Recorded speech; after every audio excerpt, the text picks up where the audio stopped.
This is Pet Life Radio. Let's talk pets.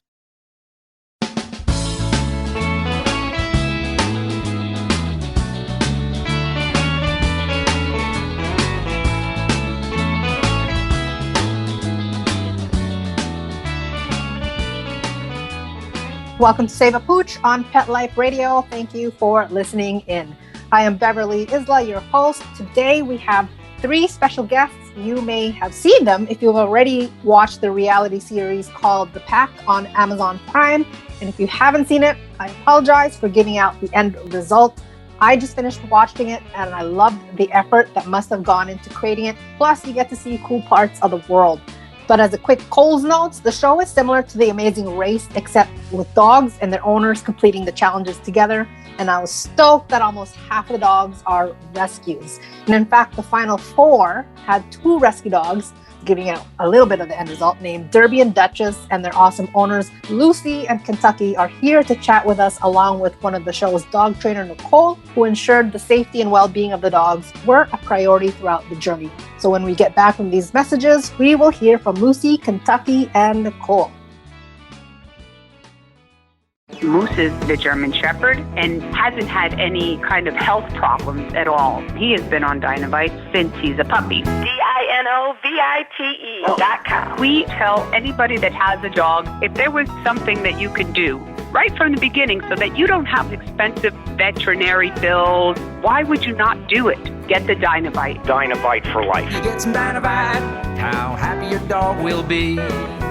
DINOVITE.com. Let's Talk Pets on PetLifeRadio.com.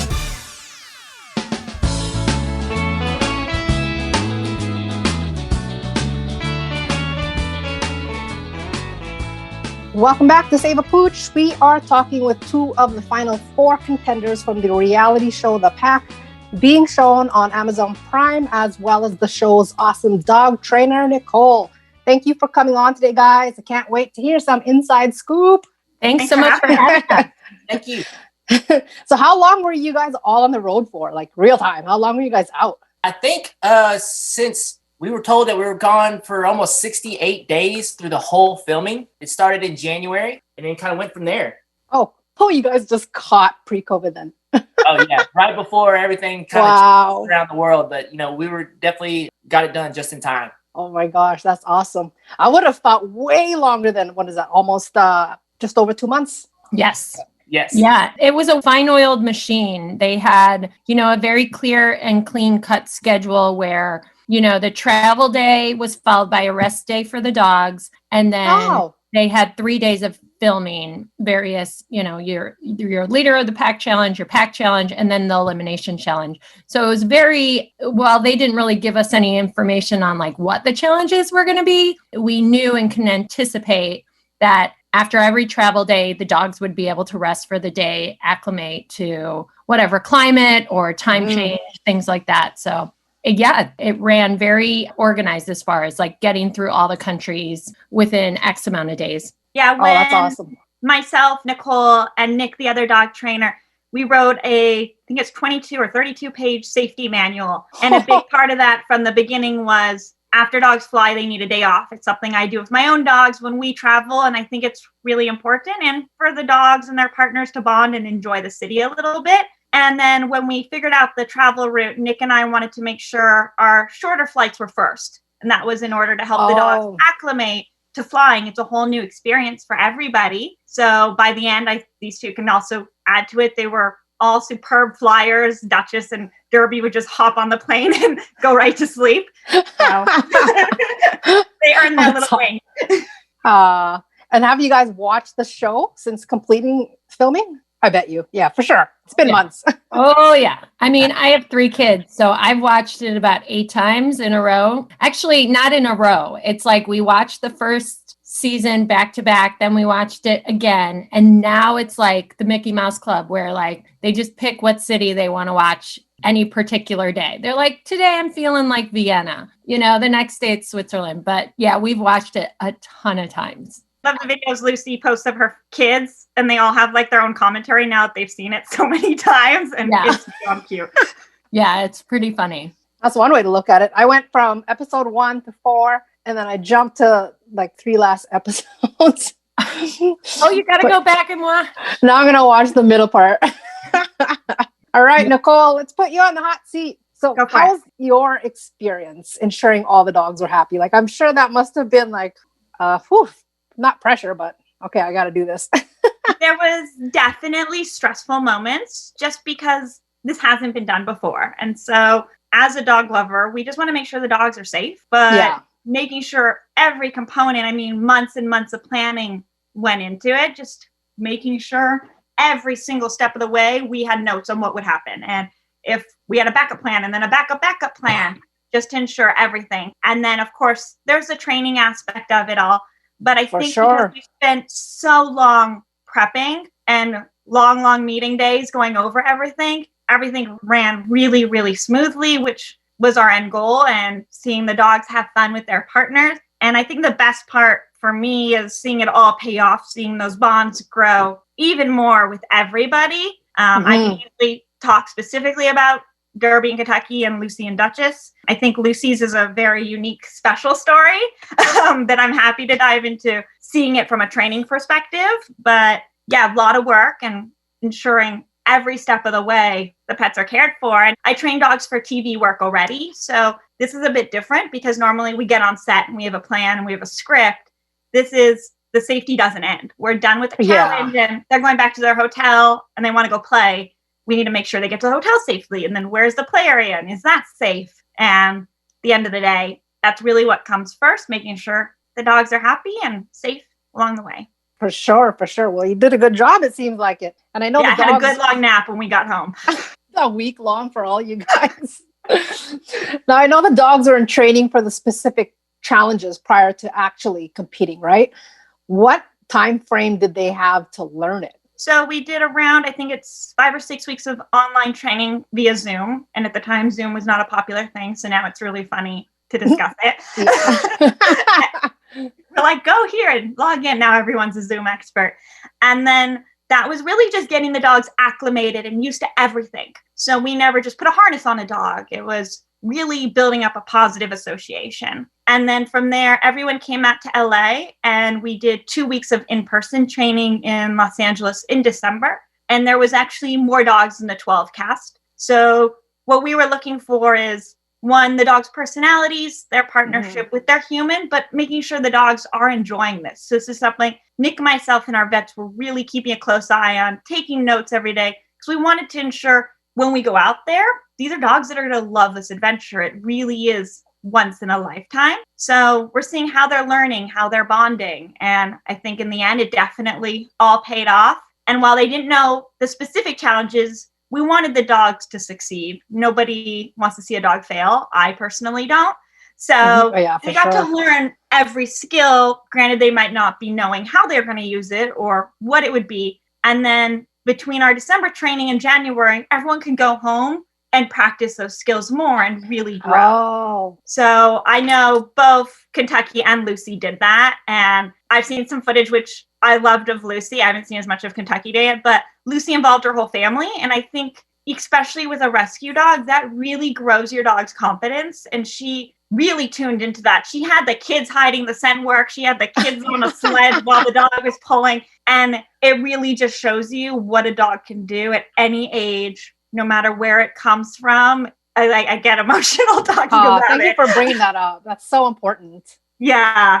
And then it's not just Lucy bonding with the dog. The kids are involved. The whole family's involved. And I think every family, no matter where you got your dog, that's so important because your dog really is a member of the family. So it's never too late to train. It's never too late to start learning new things. My dog, Maggie, is a rescue dog. She's 13 and she learned a new trick last week. So it's never too late.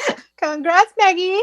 I just wanted to pony off that and say, just to give you an idea, before we started training, Duchess literally knew fetch and sit. She didn't even know paw, not because she couldn't, because I just never taught her.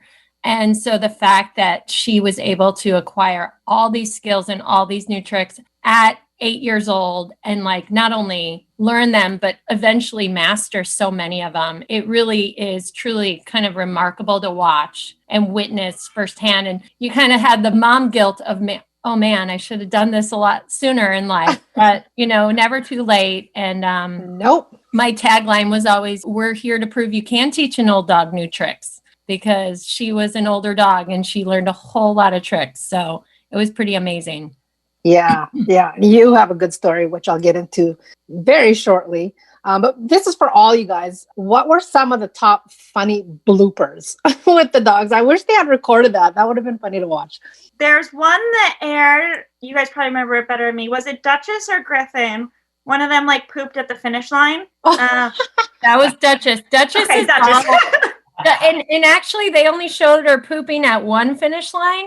She actually pooped in Mexico. Like, I think, like, because she's so in tune with my emotions, we were both like, we got to win. We got to, get through this challenge. And so I think, like, we were both, like, in game face and game mode. And as soon as we crossed the finish line, both of us just relaxed. Literally, her bowels relaxed because she would just poop after every finish line. So, it was recorded, wasn't it? Yeah, one of the times was recorded, but she did it at several finish lines. Yeah, it was pretty funny. Kentucky, you probably have some good bloopers. I mean, anytime Derby and I were on camera was a blooper. You know what? I'll tell you this story because it involves us too. And it was one of the funniest things. I was in London doing an interview outside of the hotel, kind of feeling away. I'm not going to give any spoilers away, but I was feeling away and it, was kind of down. And I look up behind me in the hotel room and he's got to be like on the 8th floor. And Kentucky and Derby are like pinned against the window. Oh my God. Just like waving and dancing and blowing us kisses. And I'm like, I just couldn't help but laugh so hard. And it just like immediately like lightened my spirits. And I'm like, okay, I'm good now. I got my guy. He's up there making me laugh. So, and he did that for everybody, like all the time. Yeah, there was a lot of times like I would just be in the background just when people are trying to be serious. And I'm like, we're here just to have a good time. I mean, it's like having a party. So let's have fun. So that's what I was trying to do the whole time.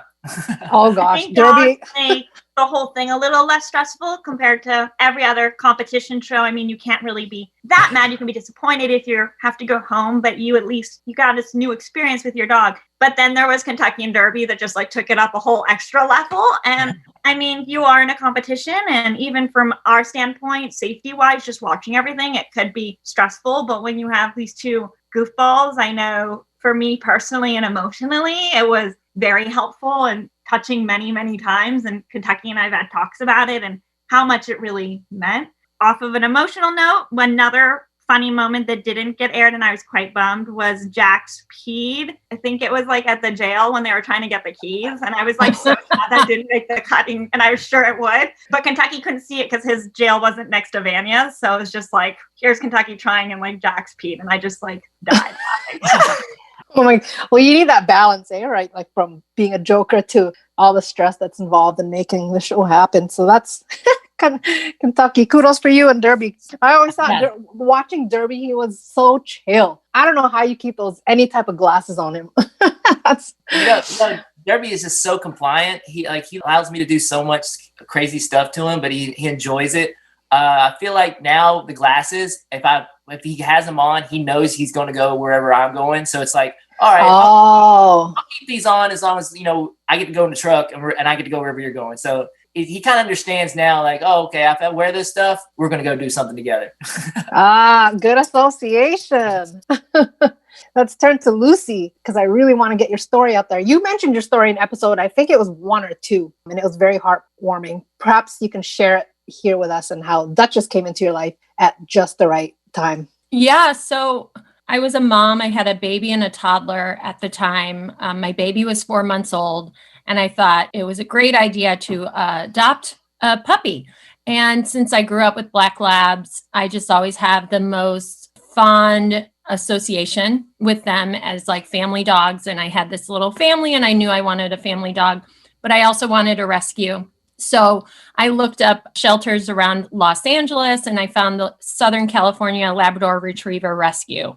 And they had a 4-month-old black lab named Halo. And they named her Halo because as a black lab puppy, which aren't always that chill,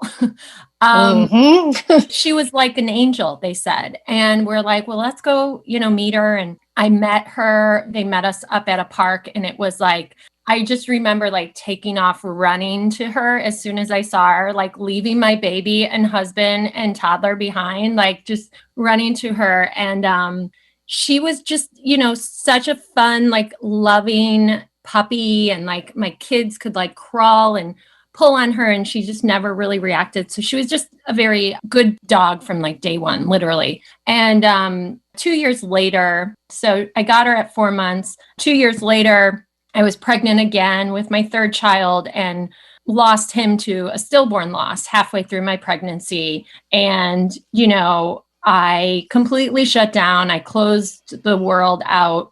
I shut the world out, like all of my family and friends, trying to reach out. I couldn't do pick up or drop off at the school because I was so ashamed and embarrassed, even though I shouldn't have been, but that's just how I felt. And I really kind of just shut down. And my black lab Duchess, the day I found out, I came home and she just came up to me and laid her chin on my lap and just never left my side. And she does this to this day, anytime she senses I'm overwhelmed or stressed, which is a lot recently. And, she does it with my daughter who's special needs. And she's just got this incredible soul and angelic, like demeanor about her that she's just very in tune. And yeah, so for 2 months after I lost my son, I really didn't leave my house. And during that time, I had a 2 and a 4-year-old to take care of. And there were days I didn't want to get out of bed. There were a lot of days I didn't want to get out of bed. And Duchess I'd be like hiding under the covers and I'd just feel this little like snout tuck in and just start licking my arm or leg or whatever she could get to, nudge me and get me out of bed and say, go take care of these babies, so she was kind of my ride or die in a lot of sense. Like I didn't allow a lot of people in during that time for several months. And she was one of the only beings I did allow in. And she was just so incredibly supportive. I relied a lot on her emotionally as far as just like being there for me. And so when this opportunity came around,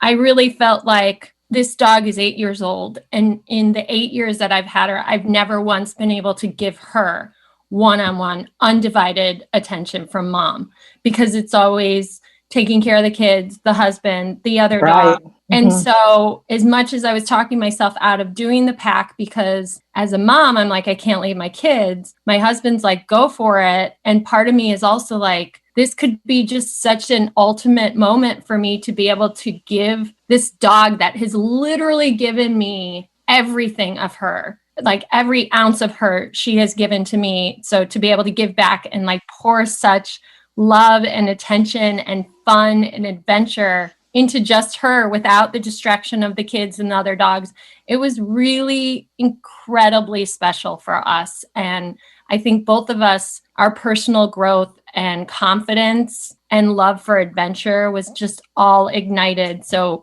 as far as like transformation, this whole experience and journey was like literally life-changing for Duchess and I. Wow. Honestly, things happen for a reason when they do. And yeah. That you just proved it. It was amazing. And thank you for asking. I made the story a little longer than it probably needed. No, that's okay. Oh, I am like thanking Duchess right now. Yeah. You can't visualize it, but yeah. They are. And Kentucky will tell you his story too, but like they're such lifesavers to us. And I mean, gosh, this pandemic, the 9 months, I don't know how I would have gotten through it without my dogs, because my kids and I and my husband, like my kids haven't seen a classroom since March. It's been really, really hard. And every day there's a lot of challenges.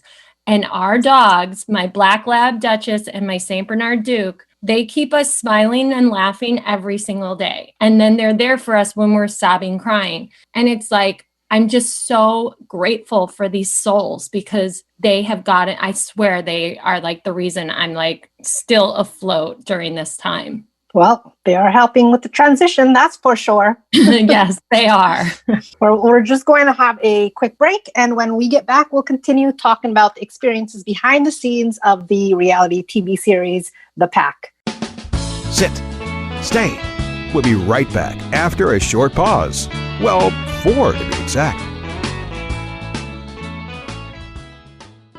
For those fortunate to have experienced the deep bond and unconditional love of a companion animal, the death that follows can be one of the most difficult and misunderstood losses to go through.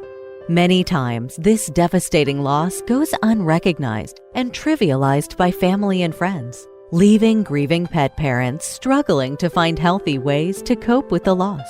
In And I Love You Still, a thoughtful guide and remembrance journal for healing the loss of a pet, Dr. Julianne Corbin calls attention to the difficulties unique to the loss of a beloved pet and provides an interactive and compassionate guide to help you process your loss and work towards coming to a place of peace and healing. For those interested in journal therapy and looking for a professionally written and compassionate resource to help understand and reconcile the grief associated with the loss of your pet, this book is for you. And I Love You Still, a thoughtful guide and remembrance journal by Julianne Corbin, is now available for purchase on Amazon and other major book retailers. Let's talk pets Let's talk pets on Pet Life Radio. Pet Life Radio. PetLifeRadio.com.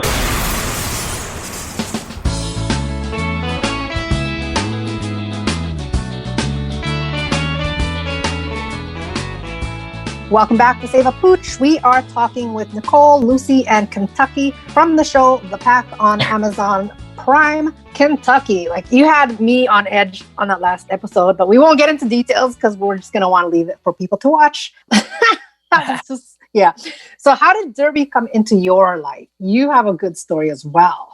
So yeah, I got Derby when I was living in Atlanta, Georgia, and this was 7 years ago. Derby's actually 8 years old. I was looking to getting a doodle. I never really knew much about them. I just knew they just didn't shed very much, but I did realize that they were really expensive. And yeah. And so I was talking to some friends, and a buddy of mine's family members had gotten a doodle. They had 2 kids and one on the way, and they realized that they just didn't have time for him. Derby only knew the kennel and the backyard for almost a year and a half. They didn't have time to actually train him. I heard he had stolen a turkey off a countertop. He had eaten a couple of dresses. And he just needed a little bit more guidance. So when they found out that I was looking for one, they basically gave him to me. And I was so ecstatic. And from that, right then, I knew that we were going to be best friends. His original name was Midas. I think he looked like a Midas. And so I kind of reached out to my friends on Facebook, and they kind of said, dude, you should be Kentucky and Derby. That's where it started. But Derby was, I lived in Midtown Atlanta. And so I tried to take Derby on walks, and he was really, really skittish. He didn't, he jumped at car doors slamming, grates on the sidewalk. He wouldn't even walk up to people or strangers. He just didn't understand because he just knew his family. So I told him, I was like, man, you're going to be with me everywhere I go. We're going to build your confidence up, and we're going to take you everywhere. And that's where I started. Just long walks, taking him to the dog park, letting him meet everyone. Yeah, exactly. And his confidence started to grow. At the same time, I had been in the nightclub bar business for almost 20 years. And being in that business kind of takes a toll on you. Drugs and alcohol are a big part of being in the nightlife. And it started to wear on my body. Exactly. I used to tell people that I was burning the candle at both ends, and I knew it. And at the very last part of me living there, I had shut myself off from a lot of people, and had a couple of moments when I probably, if it wasn't for Derby, I probably wouldn't be here. And I realized Derby was the only reason I left my apartment at sometimes, just because he needed to go outside and pee, and that got me out of the house, or just getting me on a walk. And that's when I realized I needed to make a change. So 4 years ago, my sister here in San Diego gave me a chance to come live with her and start over. We loaded up my truck. If it didn't fit or get on there, it got sold or left. I didn't tell a lot of people we left, and we made the 4-day journey across the country. And I'll tell you right now, I could not have done that by myself if it wasn't Derby with me, because it's really hard to pick up and move and everyone you know and everything you've known all for the last 10 years and start over new. But he was there with me the whole time. And once we got to San Diego, we realized that we were home, and we started our new life. And it was, I definitely credit that to him being there by my side the whole time. So I feel like we kind of helped each other out in a time when we were both at our lowest point, and here we are today. Seems like it. Well, good for you. You're very brave for just picking up and starting fresh. And then it's funny because we call them rescue dogs, but really, who's doing the rescuing, right? Jeez. Yeah, Kentucky. It's just I was really drawn to you guys in the show, and Derby and his blasé about anything. I'll do anything. Well, as long as Kentucky's with me, I'll just do it. Sure. Yeah, and that's what he's always been. It's been amazing. I mean, he just understands like he's going to be okay as long as we're together. Yeah, clearly he and definitely says that. Can I add on to his story, because yeah, for sure. I was fortunate enough to be on the Blue Pack with Kentucky and Derby. Duchess and I were. And we were paired together from day one, first potty break, first helicopter, everything. And when every country we went to together, it was like one of my favorite things was watching people react when they saw Kentucky and Derby. You could take the most stoic Austrian male in a 3-piece suit walking down the street, and they would see Kentucky and Derby and they would light up. And then a school would walk by in Italy and all the kids, and like it literally watching them bring so much smiles and joy all over the world. I felt like I was getting the front row seat to this really beautiful connection of like nobody knew, we had this language barrier, but this universal joy that they were able to bring. And then to connect that with the story of Kentucky and Derby and where they started out and where they are today. Like Mama Bear is so freaking proud of you guys. And it's just such a full circle moment, because the two of them, they have brought so much joy to the world even before the show came out. And now the show's out, and I'm like, I'm so happy the world gets to meet these two, because they are just as genuine and joyful as they are as you see them like on camera and stuff. So very big fans. Thank you, Mama. Yay! Yay, Derby, Kentucky. I think there's something about all the dogs that someone at home can relate to.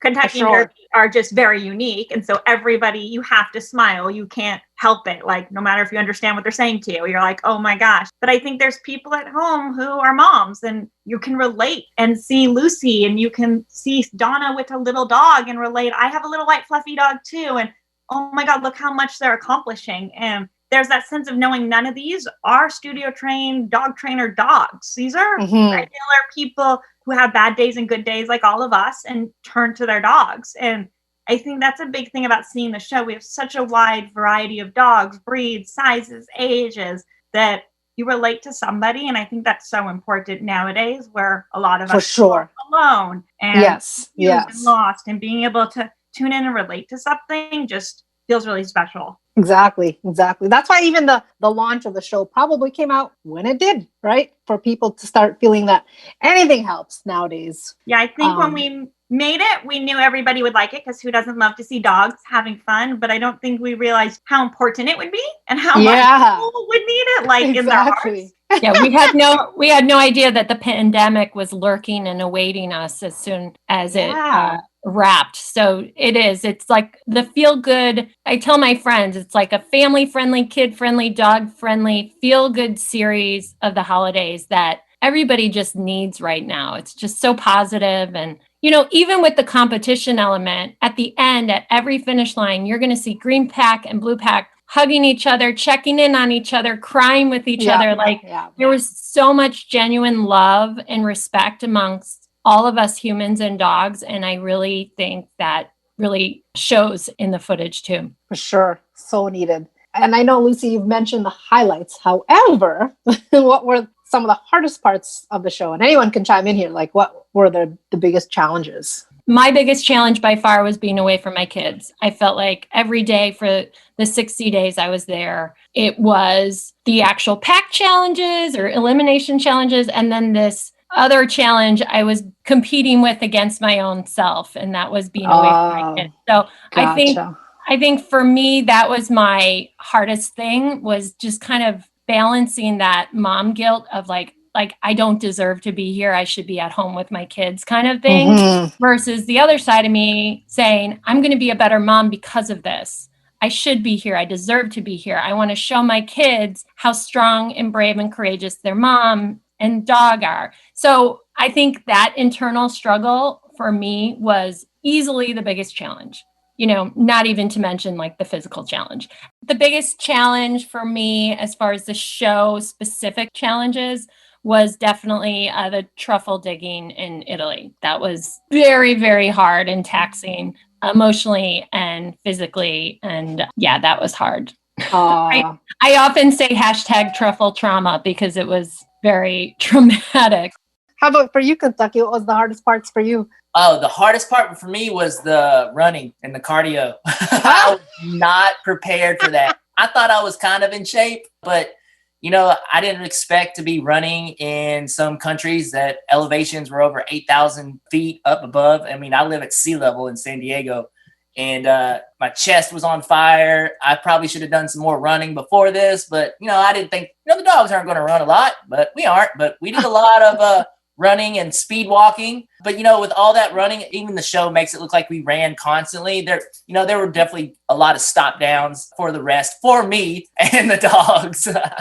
I noticed. I was like, wow, that's a lot of running. I feel like us humans were like, yeah, the dogs need a break. But it's like, yeah, I just could have kept going. It was like all human. And were they at, like, when you guys were in Costa Rica, like, it's super hot there, right? How did the dogs handle that? Oh, they handled it pretty well. I mean, there was always stop downs. There was always water available anywhere we went. In our backpacks, we carried water. And, this adds to your weight there. Yeah, add to the weight. But, you know, there was essential stuff we had to have, you know, in case. Sure. And, yeah, anytime a dog looked like it was thirsty, you know, we stopped, gave him water, and just, you know, made sure they were okay. From a training perspective, once we figured out our routes, Nick and I actually changed some of the challenges, like if it seemed too active for a city based on the temperature there, because we didn't want them running in that heat. So we worked really closely with the challenge department on making sure we are choosing the correct challenges per cities. And then another part of that is they had these really heavy backpacks of stuff they all had to carry. I know Lucy can say some stories about this, but it had tons of stuff that you often don't see. Like they have a dog bed, they have a water bottle, they have bowls, and we checked to make sure their water bottles were full. And this was selfishly just for the dogs, because as I'm trying my best to run behind them and our other dog safety team members, these people are really fast. And so they have water available if their dog is thirsty. There's booties, there's like jackets. It's a full thing. And 90% of the time they never used any of it, but just in case they needed some water, they had it on them. So we definitely tried to set them up for success the best we could, which meant everyone had to carry really heavy backpacks, which I feel awful about. And well, Nicole, it sounds like you weren't exempt from that workout. No, I'd say the hardest parts for me were selfishly leaving my own dogs. That was really hard because I'm obviously a dog lover. And right before I left, a family member passed away. And then I'm without my dog. So it was just tough because I'm surrounded by dogs. So I was trying to like, can I hug your dog? Can I cuddle your dog? So, and just making sure my dogs are getting care at home. My dogs go everywhere with me. They ride horses with me. They paddleboard with me. They do everything. So it's a big change for them. So I tried to set them up for success, making sure they have puzzle games that friends are coming to walk them and give them mental enrichment too. And then for the show, I knew the dogs were trained. I had like very big confidence in that because I could see how hard the partners were working, which is something when Nick and I started, we didn't know how it would go. We're like, we don't know how good everyone's going to do doing their homework, but everyone did absolutely amazing. So I wasn't nervous about that, but just watching people go home is definitely sad because it's people I consider to be my friends and people I want to like help or cheer on, but I can't give anybody training advice. Everybody has to be there. Yes. Fair. So we took into things like that. And once we hit the road, we would do like a little bit of scent work before a scent challenge or something, but I couldn't give them too much help because now it's a competition. Yeah. So that was hard. And I'm definitely not a runner. I'm not really even a fitness person. So trying to keep up with them, even like staying behind, I think I was running behind Lucy's team when they were speed walking and I like was dying. So I did it, but they are very athletic humans and dogs. And I learned I am not at all. I was definitely the slowest runner. And I feel like the people who didn't like to run, like the camera and audio team, it was like, let's put them with Lucy. She's a lot slower than some of these other people. Oh, yeah. No, I swear. Cause the running I can go along with that. There was a lot of running. And for someone who's never run a day in her life by choice before this show, it was definitely a change. And you and Duchess killed it. Like I was struggling to keep up. Duchess is she's a lab. So she's a natural runner. She's fast. She's got endurance. So she kept me going. But like those backpacks, sometimes Kentucky was carrying 2 backpacks at a time because we were on the same team. And when I couldn't breathe either, my wingman, my go-to was like, give me your backpack, mama. I got this. So even though he's struggling, he's carrying my backpack to make it easier for me to run. So this is the kind of guy I'm talking about, like just salt of the earth, best kind of person, At team events and stuff like that. So like, just because one person crosses the finish line doesn't mean that you're finished. Everybody has to cross the finish line. So that was one of the things I wanted to make sure is like, being first in a team is not going to help. We got to all be there. So I was making sure everybody got across. Before he did. Yeah. Even though he could outrun us, he would make sure everybody else got across the finish line before him. That is a true leader right there. That's the real leader of a pack. Yes. You know what I'm saying? Yes. Like if you look the whole morale up when everybody was like exhausted and just like tired, Kentucky's like grinning and cracking jokes still. Yeah. We're like, oh my gosh. But if you research wolf packs and you look at like the alpha wolf, right? They're not the first wolf in the line. The beta is. The alpha is always behind. Yes. The elderly in the back, making sure they're protected. So Kentucky was, maybe other people were viewed as more of an alpha, but honestly, he was like the silent but deadly man. He was just as fierce and talented, but he just kind of did it through action. And he really was our leader of the pack for sure. Good for you, Kentucky. Well, we're going to wrap up here. I hope you guys do stay in touch with each other. We are out of time, and I really, really appreciate you guys coming on today. And thanks to our show producer, Mark Winter, for making the show possible. So be sure to check out the series on Amazon Prime if you haven't already. If you have any questions, comments, or ideas for a show, please email me at beverly@petliferadio.com. So until next time, spread animal compassion. Let's Talk Pets, every week on demand, only on PetLifeRadio.com.